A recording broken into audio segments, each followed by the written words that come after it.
नमस्कार दोस्तों, Jitendra classes online में आप सभी का फिर से स्वागत है। तो आइए आज दोस्तों हिंदी का एक चैप्टर बहुत ही महत्वपूर्ण उठाते हैं जिसका नाम है वर्णमाला। तो इसके सारे एमसीक्यू मिलेंगे। जो ये चैप्टर होगा ये सारे एग्ज़ामों के लिए बहुत इंपॉर्टेंट होगा। यूपी बीएड हुआ, सीटेट हुआ, यूपी पीएससी हुआ और पीईटी के लिए बहुत ही महत्वपूर्ण होगा। तो देखिए इस चैप्टर के बारे में थोड़ा बात करते हैं। इसके सारे एमसीक्यू होंगे और देख लेते हैं। इसका मान लो थोड़ा इंट्रो देख लेते हैं।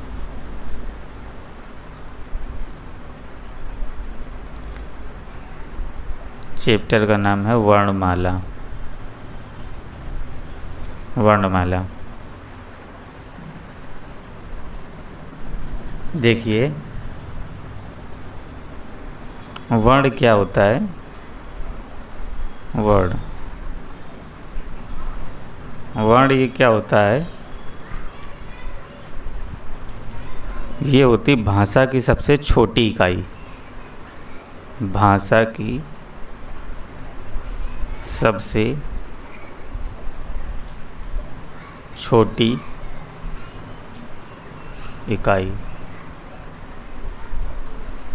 भाषा की सबसे छोटी इकाई वर्ण होती है। जो ये वर्ण होते हैं ये दो प्रकार के होते हैं। वर्ण दो प्रकार के होते हैं।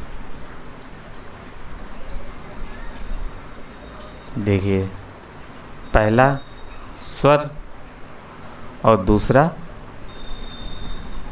क्या होता है, व्यंजन। व्यंजन, पहला स्वर और दूसरा व्यंजन। अच्छा स्वर और देख लिए स्वर क्या होते हैं। जो ये स्वर होते हैं ये स्वतंत्र होते हैं। स्वर स्वतंत्र होता है। स्वर हमेशा क्या होता है, स्वतंत्र होता है। और व्यंजन क्या होता है, व्यंजन ये स्वतंत्र नहीं होते हैं। ये स्वतंत्र नहीं। इसका मतलब जब ये स्वतंत्र होते हैं तो किसी और वर्ण की सहायता इसमें नहीं ली जाती है। स्वर क्या होता है, देखिए इसमें क्या होगा, ये स्वतंत्र होते हैं इसलिए इसमें क्या होता है, ये किसी और वर्ण की सहायता नहीं लेते। ये किसी और वर्ण की सहायता नहीं लेते हैं।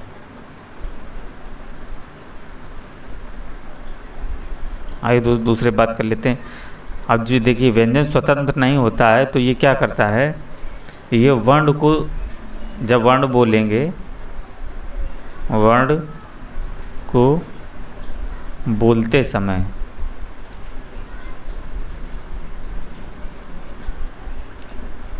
स्वर की सहायता लेता है। स्वर की सहायता, स्वर की सहायता लेता है। तो बात करते हैं, स्वर की सहायता लेता है। देख लीजिए बात करते हैं। स्वर कितने होते हैं, स्वर हमारे कितने होते हैं, 1 2 3 4 5 6 7 8 9 10 11। जो हमारे स्वरों की संख्या होती है 11 होती है। स्वरों की संख्या 11 होती है। देखिए स्वर कौन कौन से होते हैं। आ होता है, आ बड़ा, ई होती, दीर्घी, ऊ दीर्घ, री होता है, ए ओ औ। ये हमारे क्या 11 स्वर होते हैं। स्वर कितने होते हैं इसमें, स्वरों की संख्या कितनी होती है, स्वर कितने होते हैं 11। और जो ये दो होते हैं अंग और आहा, अंग और आहा, अंग और आहा, ये हमारा क्या होता है, ये हमारा क्या होता है, इसको बोलते हैं क्या, आयोग वा। इसको क्या बोलते हैं, आयोग वा बोलते हैं। तो ये कितने हो गए, 2। अगर इनको मिला के पूछे स्वरों की संख्या कितनी होती है, तो हमारी कितनी हो जाएगी, 13 होती है। और वैसे स्वरों की संख्या कितनी होती है, देखिए 1 2 3 4 5 6 7 8 9 10 11 होती है। तो स्वरों की संख्या कितनी होती है, 11 होती है। अंग और आह क्या होता है, आयोग वाह होता है। दोस्तों पीछे देख लेते हैं क्या कह रहा है, वर्णमाला। वर्णमाला क्या होता है, वर्ण भाषा की सबसे छोटी इकाई होती है। वर्ण दो प्रकार के होते हैं, एक स्वर और व्यंजन। स्वर दोस्तों क्या होता है, स्वतंत्र होता है, व्यंजन स्वतंत्र नहीं होता है। जब स्वर ये स्वतंत्र होता है, ये किसी और वर्ण की सहायता नहीं लेता है। और जैसे व्यंजन है, व्यंजन ये स्वतंत्र नहीं होता है, ये वर्ण को बोलते समय स्वर की सहायता के साथ बोला जाता है। जैसे कैसे बोला, जैसे मान लो हमको का बोल का, तो इसमें क्या है, मान लो इसमें आ छुपा हुआ होता है, ये आता है का और आ, इसको मिला के ये बनता है का। हमेशा याद रखना, जितने भी वर्ण होते हैं सभी के अंदर आ जरूर छुपा होता है। तो नेक्स्ट बात करते हैं, देखते हैं। अब देखिए स्वरों की संख्या कितनी होती है, 11। अंग और आ क्या होते हैं, आयोग वाह होते हैं। स्वर कितने, 11, दो कितने, दो होते हैं क्या, आयोग वाह। टोटल मिला कितने हो जाएंगे हमारे, 13 हो जाएंगे। अब देख लेते हैं स्वर के प्रकार। अब इसमें दोस्तों देखते हैं स्वर के प्रकार, इसके टाइप देख लेंगे। स्वर के प्रकार, अब ये देखिए कितने टाइप के होते हैं, ये 3 टाइप के होते हैं। इनके 3 टाइप होते हैं। नंबर 1 ह्रस्व स्वर, ह्रस्व स्वर। इसके बाद नंबर 2, नंबर 2 क्या हो जाएगा, दीर्घ स्वर होता है, दीर्घ स्वर। और नंबर 3 क्या होगा, प्लुत स्वर बोलते हैं, प्लुत स्वर। एक ह्रस्व स्वर, दीर्घ स्वर और प्लुत स्वर। देखिए ह्रस्व स्वर क्या होता है, ह्रस्व स्वर जिसके उच्चारण में कम समय लगता है, जिसके उच्चारण में कम समय लगता है, सबसे कम समय लगे। उच्चारण में कम समय, कम समय मतलब क्या है, जिसमें एक मात्रा का समय लगे, एक मात्रा का समय लगे, जिसमें क्या एक मात्रा यूज हो, एक मात्रा, एक मात्रा। ऐसा ह्रस्व स्वर को क्या लघु स्वर बोलते हैं, छोटा स्वर भी बोलते हैं, और क्या बोलते हैं, एक मात्रिक भी इसको बोलेंगे। अब देखिए ह्रस्व स्वर ये कौन कौन से होते हैं, ह्रस्व स्वर ये कौन कौन से होते हैं जिसमें उच्चारण में बहुत कम समय लगे। देखिए किस में बहुत कम समय लग रहा है, जैसे देखिए आ, इसमें बहुत कम समय लगा, आ ई। इसके बाद क्या, ऊ, और इसके बाद ऋषि। ये हमारे क्या कहलाते हैं, ये हमारे ह्रस्व स्वर कहलाते हैं। कौन कौन से, आ होता है, ई होती है, ऊ होता है, और क्या री होती है। ये हमारे क्या होते हैं, ह्रस्व स्वर होते हैं। कितने, 4 होते हैं। इसके बाद आइए हम दीर्घ स्वर की बात कर लेते हैं। अच्छा दीर्घ स्वर क्या होता है, दीर्घ स्वर वो होता है जो उच्चारण में ह्रस्व स्वर से थोड़ा सा समय ज़्यादा लगे, जो बोलते समय ह्रस्व स्वर से ज़्यादा समय लगे। मतलब दीर्घ स्वर क्या होता है, ह्रस्व स्वर से ज़्यादा समय लेता है, और इसमें 2 मात्रा का यूज किया जाता है।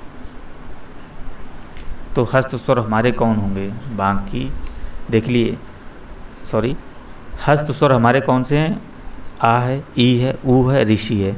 दीर्घ स्वर क्या होता है, ह्रस्व स्वर से ज़्यादा समय लेता है, जिसमें 2 मात्राएं होती, जिसमें क्या 2 मात्राएं होती हैं, जिसमें 2 मात्राएं होती हैं। अब देखिए अब दीर्घ स्वर में कौन कौन सा आ जाएगा? दीर्घ स्वर में कौन सा आ जाएगा? देखिए, एक तो आ जाएगा आ, और दूसरा ई, और इसके बाद दीर्घ, इसके बाद क्या आ जाएगा? ए, फिर क्या आ जाएगा? ए, और फिर क्या इसके बाद आ जाएगा? ओ और औ। तो ये हमारे क्या दीर्घ स्वर कहलाते हैं। दीर्घ स्वर कौन कौन से होते हैं? आ होता है, दीर्घ ई होती है, दीर्घ ऊ होता है, ए होता है, ऐ होता है, ओ होता है, औ होता है। ये कितने होते हैं? 7। जो बाकी बचे होंगे वो सभी दीर्घ स्वर कहलाते हैं। ये 4 हो गए। कौन कौन से? आ, ई, उ, ऋषि। और जो दीर्घ स्वर हुआ वो कौन सा हुआ? आ हुआ, और ई हुआ, दीर्घ रू हुआ, और इसके बाद ए हुआ, ऐ हुआ, ओ हुआ, और अ हुआ। 1 2 3 4 5 6 7। अच्छा, ये हमारे कितने? 7 हो गए। तो समझ में आ गया होगा। इसके बाद देखिए प्लुत स्वर क्या होता है। प्लुत स्वर, प्लुत स्वर क्या होता है बताइए? प्लुत स्वर किसी स्वर को लंबे समय तक जब लगातार बोला जाए, जैसे कि कोई स्वर है उसको जब लंबे समय तक लगातार बोला जाए, देख लेते हैं। किसी स्वर को लंबे समय तक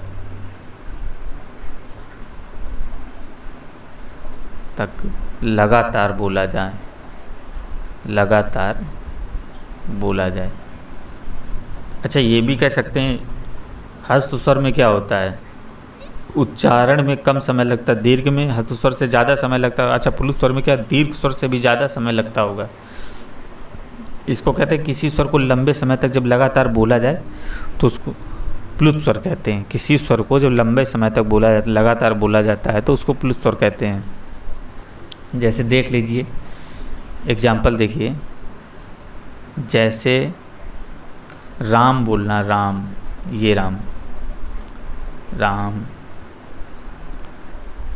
राम। जैसे मान लो कोई नाटक वगैरह होता है, रामलीला वगैरह होती है, उसमें नहीं बोलता है राम बहुत लंबे समय तक के लिए राम। तो इस जगह पे हमेशा क्या? प्लुत स्वर का यूज होता है। और दूसरा जैसे क्या? राम हो गया, इसके बाद ओम, ओम होता है, ओम। इसके बाद देखिए मान लो ओम होता है ऐसे, या फिर बंद कमरे में लगातार आवाज़ आना, कुएं में गिर जाना, इस तरह के जो साउंड होता है वो क्या? प्लुत स्वर में आते हैं। तो प्लुत स्वर समझ में आ गया होगा। देखिए, स्वर के 3 प्रकार होते हैं। एक हस्त स्वर होता है, दूसरा दीर्घ स्वर, तीसरा प्लुत स्वर। हस्त स्वर क्या होता है? उच्चारण में कम समय लगता है, इसमें एक मात्रा का यूज किया जाता है। और ये होते कौन से हैं? आ, ई, उ और ऋषि, ये 4 होते हैं। दीर्घ स्वर की बात करते हैं। दीर्घ स्वर क्या होता है? हस्त स्वर से ज़्यादा समय लगता है, इसमें 2 मात्राओं का यूज किया जाता है। बड़ा होता है, दीर्घ होते, दीर्घ होता है, ए होता है, ए होता है, ओ होता है, अ होता है। जो प्लुत स्वर होता है, किसी स्वर को लंबे समय तक जब लगातार के लिए बोला जाता है तो उसे प्लुत स्वर कहते हैं। दोस्तों, ये समझ में आ गया होगा। देखते हैं, अब नेक्स्ट देखते हैं और देखते हैं। मान लो ओठों की स्थिति के आधार पर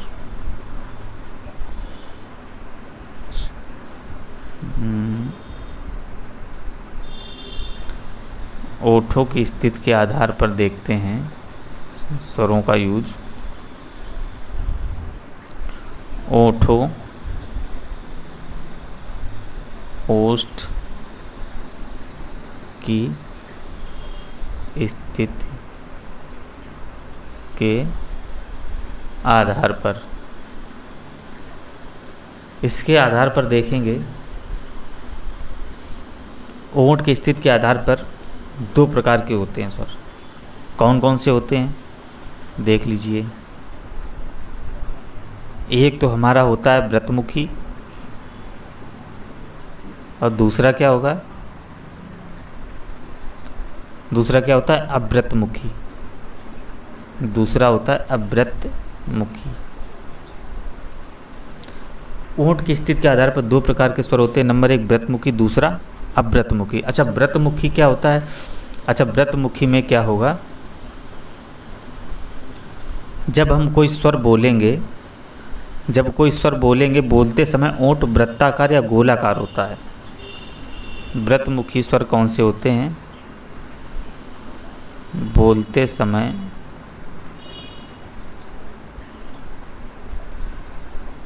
ओष्ठ गोलाकार या वृत्ताकार, गोलाकार हो। अव्रतमुखी क्या होगा? अव्रतमुखी क्या हो जाएगा? स्वर बोलते समय ओष्ठ गोलाकार ना हो, इसमें गोलाकार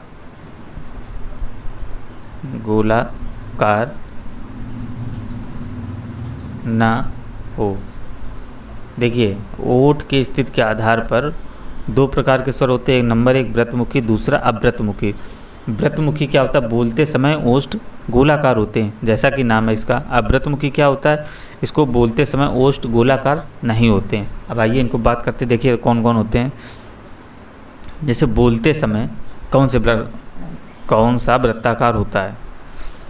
जैसे कि कौन सा होगा? देखिए, बोलिए। एक होगा क्या मेरा? ऊ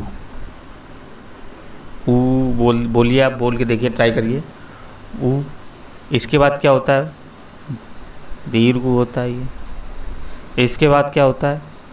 ओ। इसमें देख रहे हैं क्या, ओठ है ना गोलाकार बन रहे हैं, तो वो व्रतमुखी कहलाते हैं। और क्या हो जाएगा मेरा? आओ। तो व्रतमुखी कौन कौन से आते हैं? और एक देखिए कौन सा आता है, ये देखिए, ये हमारे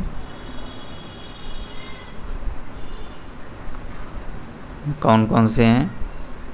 ऊ हो गया, दीर्घ ऊ हुआ, और ओ, और औ, और एक ये आता आ। ये भी क्या मेरा होता है? व्रतमुखी होता है।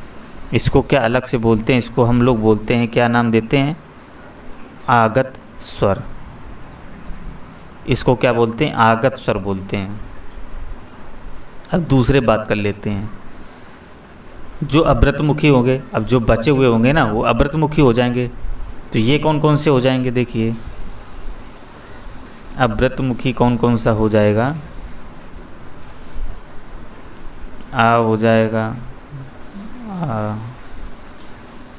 ई, दीर्घी, और री, और क्या हो जाएगा? ए, और ए। समझ में आया होगा? ये देखिए कितने होते हैं, ये होते हैं हमारे 4, और ये कितने हैं? 7। इनकी संख्या 7 होती है। ओंठ की स्थिति के आधार पर दो प्रकार के होते हैं, एक व्रतमुखी, दूसरा अव्रतमुखी। व्रतमुखी क्या होता है? बोलते समय ओंठ गोलाकार होते हैं। किसमें होते हैं? देखिए, ऊ, दीर्घ ऊ, और इसके बाद ओ, औ। ये 4 में क्या होता है? मेरा ओंठ है ना, तो ये वृत्ताकार हो रहा है। एक आ होता है जिसको आगत स्वर कहते हैं, ए भी व्रतमुखी के उसमें काउंट किया जाता है। दूसरी बात करते हैं अव्रतमुखी। अव्रतमुखी जिसमें क्या ओष्ठ गोलाकार ना हो। अब देखिए किसमें को नहीं हो रहा है गोलाकार? आ, और इसके बाद ई, और दीर्घ ई, और ए, और ए, और री। इसमें तो गोलाकार नहीं हो रहा है, तो ये क्या अव्रतमुखी हो जाएंगे। देखिए नेक्स्ट बात करते हैं, आइए और बात करते हैं। अब मान लो, अब दूसरा हम बोल रहे हैं, मान लो मुख द्वार खुलने के आधार पर स्वर। जैसे मुख द्वार, जो ये मुख होता है, इसके आधार पर कितने प्रकार के होते हैं? मुख द्वार खुलने के आधार पर स्वर। देखिए,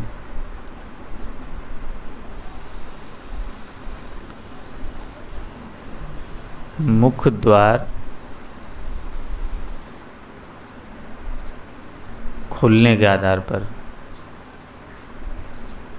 लेके आधार पर स्वर।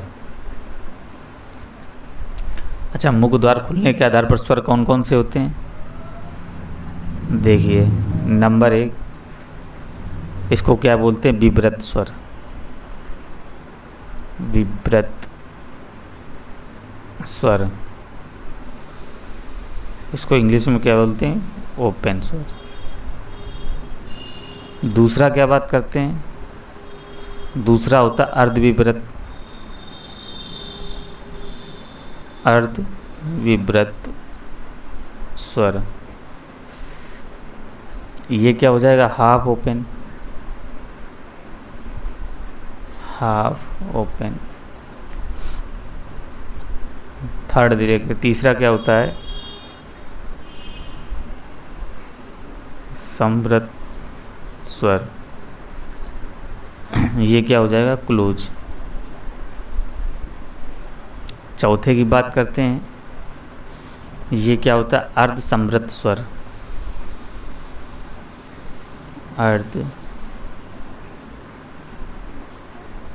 समृत स्वर, ये क्या हो जाएगा? Half close.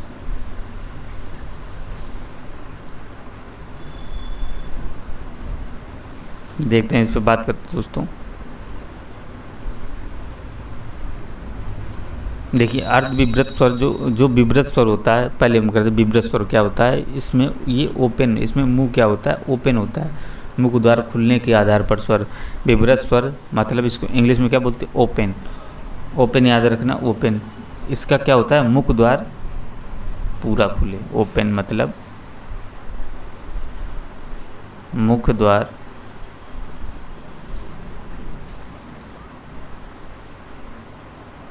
मुख द्वार पूरा खुले।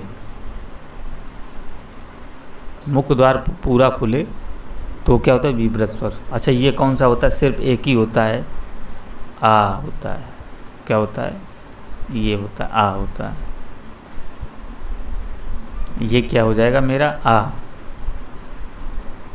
और जो अर्धविब्रत होता है, अर्धविब्रत स्वर मतलब हाफ ओपन, जिसमें मुंह क्या आधा ओपन हो, तो वो कौन कौन से होंगे? जिसमें क्या होता है? अर्धविब्रत, मुख आधा खुले। अच्छा, वो कौन सा हो जाएगा जिसमें मुख आधा खुलेगा? एक देखिए, आ, ए और औ। इसमें अगर ट्राई करना है, इसमें मुख हमेशा क्या आधा खुलेगा। और जो दूसरा और तीसरा देखिए, समृत स्वर। समृत स्वर ये बिल्कुल ही क्लोज होता है, मुख द्वार लगभग बंद हो। मुख द्वार लगभग बंद हो, बंद। अब देखिए मुख द्वार किस में बंद होगा? ई, ट्राई करिए बोल के, ई, दीर्घ ई। इसके बाद बात करते हैं ऊ, फिर बात करते हैं दूर दीर्घ, और क्या? री। ये इसमें ये इसको क्या बोलते हैं? समृत स्वर, क्लोज, जिसमें मतलब मुख द्वार क्लोज हो, लगभग बंद हो। ई, दीर्घ ई, ऊ, दीर्घ ऊ। और इसके बाद देखो अर्ध समृत पे बात करते हैं, जिसमें मुंह क्या आधा क्लोज हो। अर्ध समृत पे बात करते हैं जिसमें मुख क्या आधा क्लोज हो। और कौन कौन से होंगे हमारे?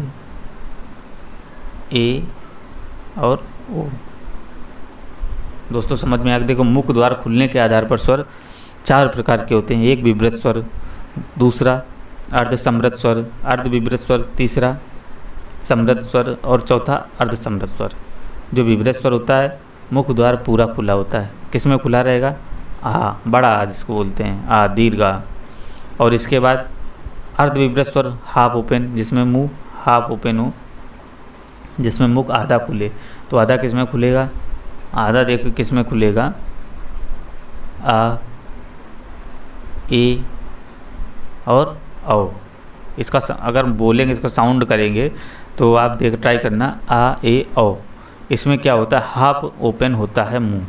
इसके बाद देखिए समृत स्वर, क्लोज स्वर मतलब क्लोज माउथ जो होगा, मुख द्वार लगभग बंद होगा। तो बंद में कौन कौन से बोल सकते हैं? देखिए ई, ई, और क्या बोलेंगे, ऊ और री भी बोल सकते हैं। ये किस में आते हैं, समृद्ध स्वर में। और देखिए अर्ध समृद्ध की जिसमें हाफ क्लोज हो, कौन बचा, ए और ओ, ये हमारे समृद्ध। दोस्तों समझ में आ गए, देखते हैं दूसरा देखते हैं। अब कह रहा देख तीसरा टाइप देखते हैं, जीभ के प्रयोग के आधार पर। जीभ के प्रयोग के आधार पर स्वर देख लीजिए, जीभ के प्रयोग के आधार पर।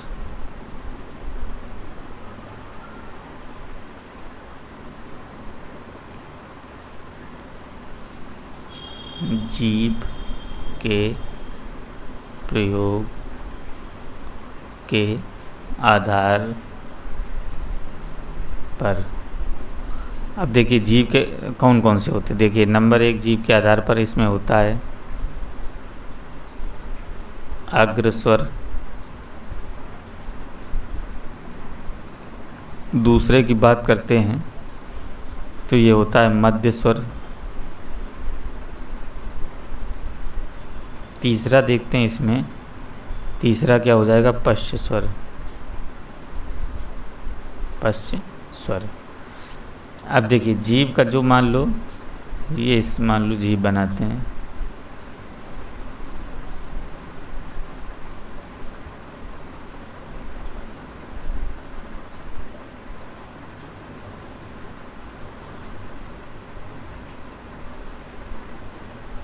ये जीभ है, मान लो ये जीभ बन गई।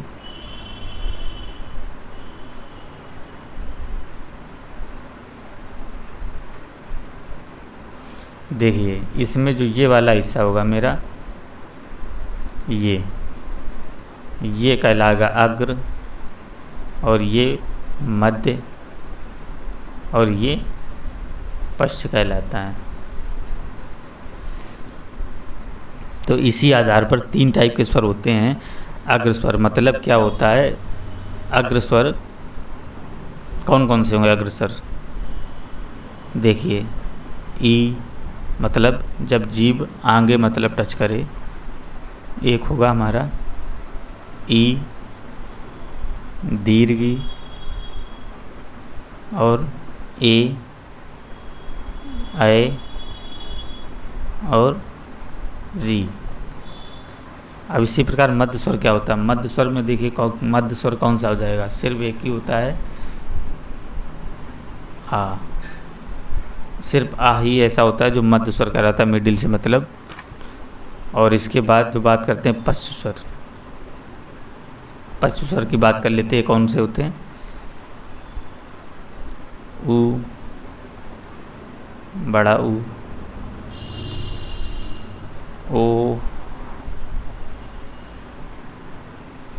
औ, और आ। ये देखिए ये 5 होते हैं अग्रस्वर, और ये 5 होते हैं पश्च स्वर, और ये एक होता है मध्य स्वर। जो मध्य स्वर होता है देखिए ये होता है मध्य स्वर, और इसके बाद जो अग्रस्वर होता है ई, दीर्घी, ए, और री, और इसके बाद जो ये है बचे हुए, ये क्या होते हैं, पश्च स्वर कहलाते हैं। दोस्तों समझ में आया होगा, देखते हैं और देख लेते हैं। इसमें जो ये होते हैं, और एक चीज़ देख लीजिए, ये नोट कर लीजिए, ये जितने भी स्वर होते हैं, ये जितने भी स्वर हैं सभी स्वर सघोष होते हैं, सघोष होते हैं। और क्या होता है, सभी स्वर सघोष भी होते हैं, और सभी स्वर अल्प प्राण भी होते हैं, अल्प प्राण होते हैं। सभी स्वर सघोष होते हैं और सभी स्वर अल्प प्राण होते हैं, ये हमेशा याद रखना। आगे इसके बारे में थोड़ा डिस्कस करेंगे। और देख लीजिए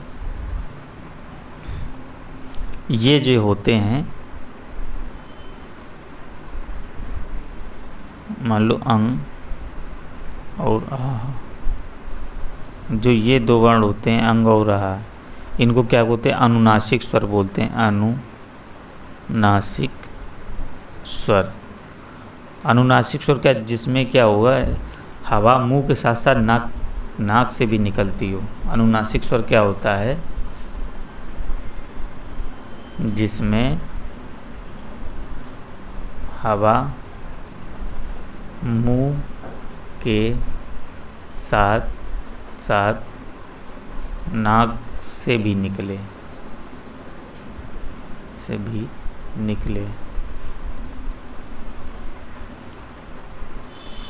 ठीक है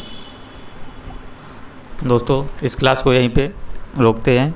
अगली क्लास कल होगी, तो इसको क्या आप लोग प्रैक्टिस करना है, इसको सही से मतलब रिवाइज़ करके आना है। बहुत ही अच्छा, मतलब बहुत ही इम्पोर्टेंट चैप्टर है ये दोस्तों, तो इसको रिवाइज़ करना। कल हम इसके आगे के बारे में बात करेंगे।